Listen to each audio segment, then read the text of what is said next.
It's another awards season, and you know what that means. I'm doing awards videos.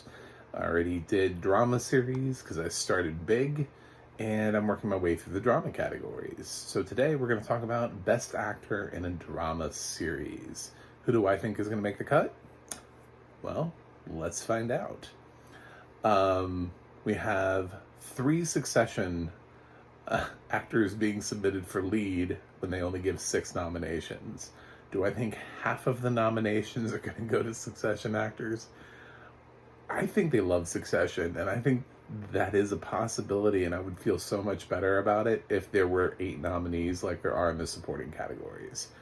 But because of that, I have to look really seriously and honestly at the amount of screen time that Brian Cox has had in the final season versus the amount of screen time that Kieran Culkin, who's been moved into lead, and Jeremy Strong have had. And I'm giving nominations slots to Jeremy Strong and Kieran Culkin, which, if you know me at all, you know that Brian Cox is actually my favorite actor. So the fact that I'm not predicting him is solely strategic. It has absolutely nothing to do with me thinking he did or did not give a great performance. I would nominate Brian Cox all the time for everything. He would just make, like, if it was up to me, he would just be nominated all the time. Like, he'd have like 27 Oscar nominations. It would, just every year there'd just be, and the Brian Cox nomination this year goes to his performance in, you know, it's just, yeah, he would be there. I just don't think he. I would feel a lot better about it if he had knocked himself down at supporting, to be honest, because even though Logan is very much the lead of the series, this season with his dramatically reduced screen time, it makes it a really tough case to throw him up against his competition. So I have him as being a potential spoiler. Maybe they do get 3 nominations, but people do watch other shows. And some of those other shows and other nominees we're going to see are Bob Odenkirk from Better Call Saul, who has never won and never will for this, for Better Call Saul. Sadly, he's just constant, always a bridesmaid, but he always gets nominated, so he's a safe bet. It's the final season. I really just don't see them to stop nominating him. I don't think that's a thing that's going to happen all of a sudden. So he's pretty much a lock in this category. So the next 3 slots are a little bit more iffy. And this is where it gets kind of, I don't know. I mean, there's some other people that are not on my top 6 I'll talk about that could slide in here. But I'm feeling pretty good for Jeff Bridges, for The Old Man.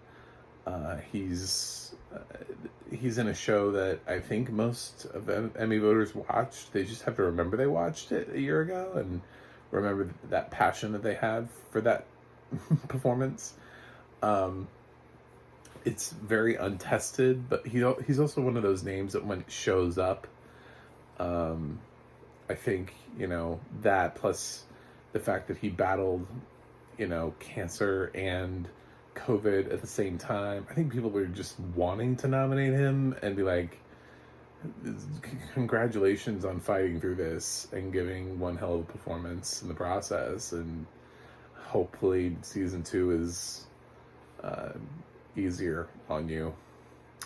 But I think FX has been pretty solid at being able to get their shows nominated, and they don't really have a whole lot of skin in the game this year, aside from The Old Man. So this is going to get that 4th spot for me.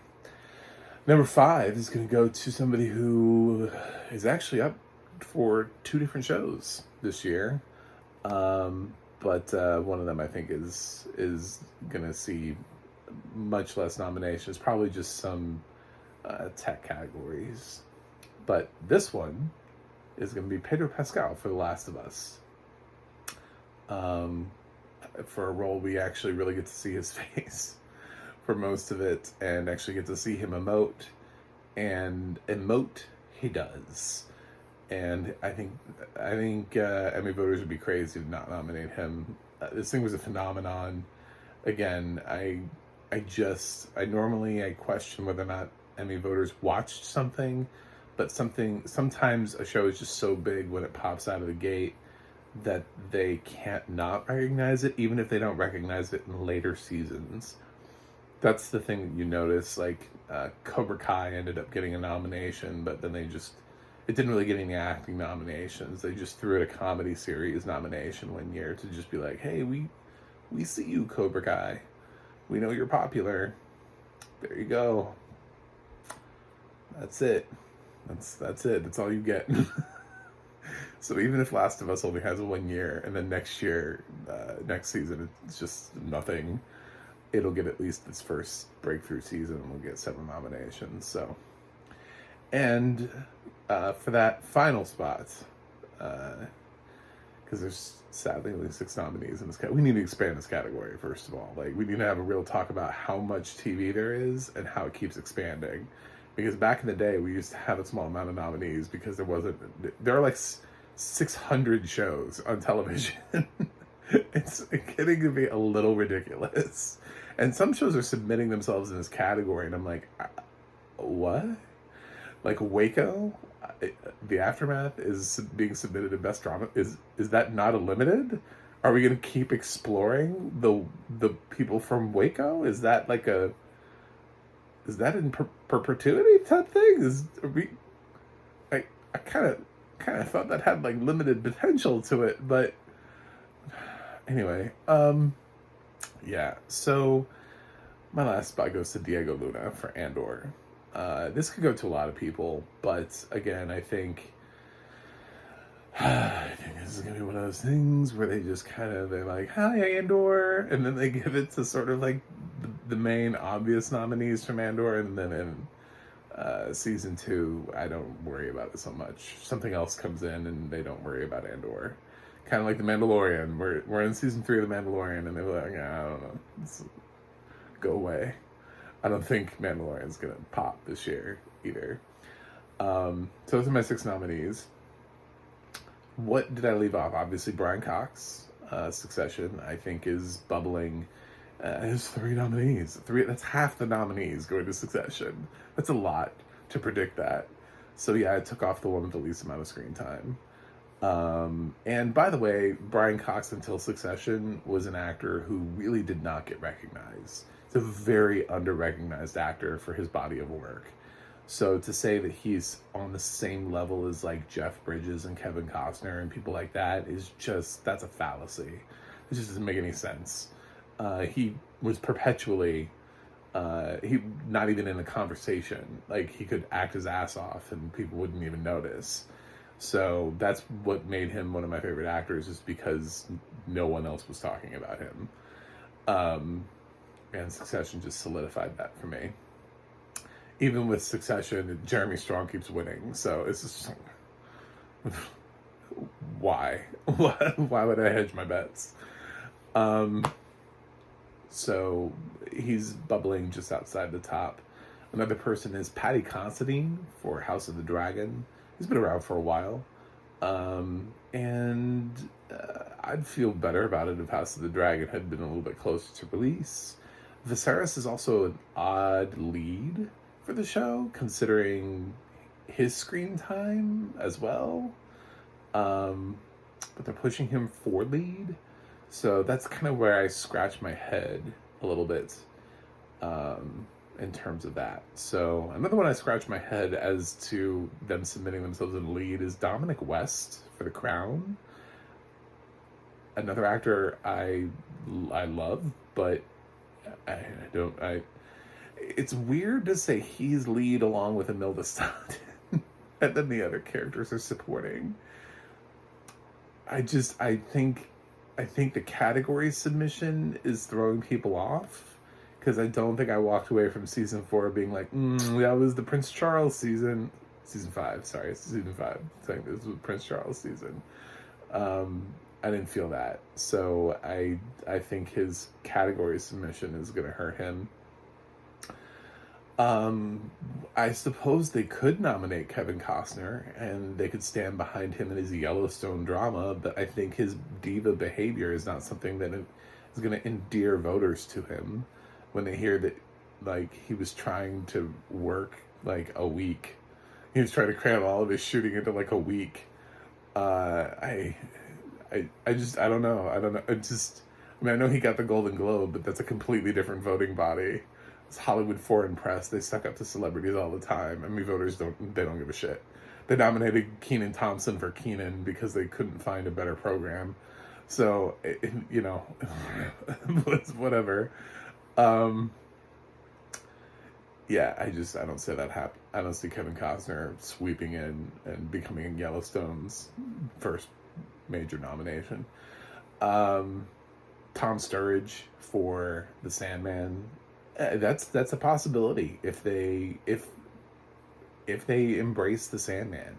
If I'm wrong, and let's say they say fuck Andor and they give The Sandman the eighth spot, and they remember how big it was back in, you know, back in last fall, and they were wowed by it, and they were wowed by Tom Sturridge's performance.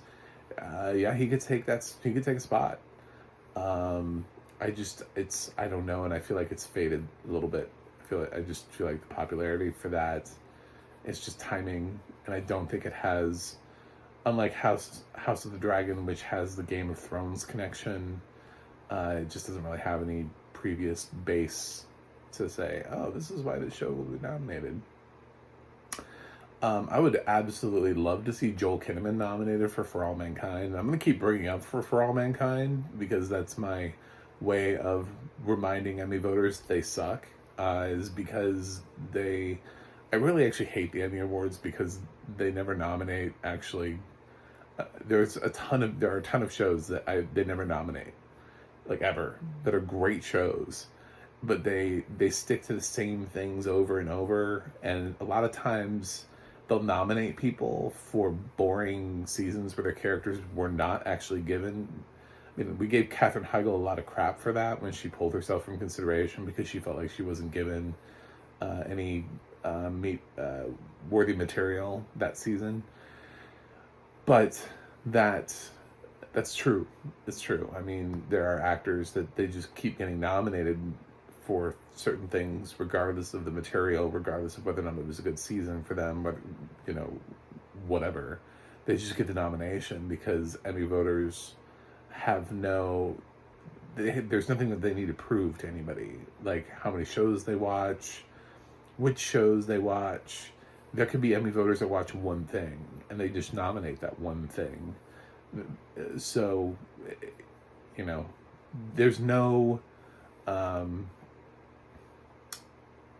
feeling that a lot of these shows that we think, we're all watching as TV voters, are they watching them? I don't think so. I don't think anybody's watching For All Mankind in any nominating body. So, I suppose Harrison Ford for 1923 would have an outside shot just because he's Harrison Ford. But what a right hook that would be to nominate 1923 without ever nominating Yellowstone. Just be like, hey, here's Harrison Ford. Fuck Yellowstone. We're gonna nominate its second prequel series, but not Yellowstone. Yeah, I don't know. I just feel like they don't watch Taylor Sheridan shows, which is also why Jeremy Renner is not on the list. I suppose Matthew Rhys for Perry Mason is an outside shot, but it's an outside shot. I don't know. I don't even know if HBO's got a lot to campaign. I don't know how big his campaign is. They're probably just like, I don't know. We've got, we've got Succession to run. We've got Last of Us. We've got House of the Dragon. I mean, they have priorities, and getting Matthew Rhys a nomination for Perry Mason, that's going to be all on him. So he's going to need to shake the hands of every Emmy voter if he wants to get that nomination. So that's pretty much it. I mean, the rest of them are just kind of like fringe type nominations, just sort of out in left field. Like, I don't think Paramount Plus hasn't really registered anything recently, so I don't think like Kiefer Sutherland's gonna get Rabbit Hole or Joshua Jackson for Fatal Attraction. Um, I don't. A network TV is even darker and dimmer when you start thinking about the potential there. It's just even more depressing. So that's pretty much it. So those are my six, and that's a little smattering of potential people who could steal the thunder. But I feel pretty good about the six. There's just a Brian Cox question: can they get 3 nominations? Because I think Succession is going to be huge. 3 lead nominations feels unprecedented. That's a lot of nominations in the leading category.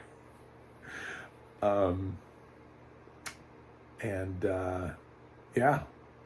So maybe Brian Cox does knock Jeff Bridges or Diego Luna out. I don't think Pedro Pascal gets knocked out. So I think it's if I had to say who's 5th and 6th in this category, it'd be Jeff Bridges and Diego Luna, who are the most vulnerable. So that's it.